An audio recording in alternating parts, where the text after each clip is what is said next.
ഇന്നത്തെ ടോപ്പിക് കൊണാർക്കിലെ സൂര്യക്ഷേത്രത്തെക്കുറിച്ച് ആണ്.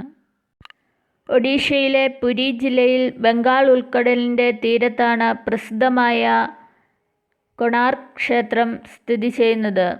13-ാം നൂറ്റാണ്ടിൽ നിർമ്മിക്കപ്പെട്ട ഈ ബ്രാഹ്മണ ക്ഷേത്രം 19-ാം നൂറ്റാണ്ടിലാണ് കണ്ടെത്തിയത്. ഗംഗാ രാജാവായ നരസിംഹദേവൻ ഒന്നാമൻ 1238-64 കാലത്ത് നിർമ്മിച്ചതായാണ് പറയപ്പെടുന്നത്.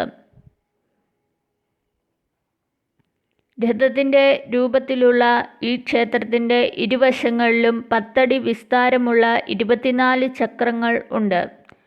രഥം വലിക്കുവാൻ 7 കുതിരകളും കാവലിനായി 2 സിംഹങ്ങൾ, ആനകൾ തുടങ്ങിയവയും ഉണ്ട്. സൂര്യൻ്റെ രഥമാണിതെന്നാണ് വിശ്വാസം. ബ്ലാക്ക് പഗോഡ എന്നും സൂര്യക്ഷേത്രം എന്നും അറിയപ്പെടുന്നു. ചക്രക്ഷേത്രം എന്നും വിളിക്കപ്പെടുന്നു. 1984 വേൾഡ് ഹെറിറ്റേജ് പട്ടികയിൽ ഈ ക്ഷേത്രം ഇടം നേടി.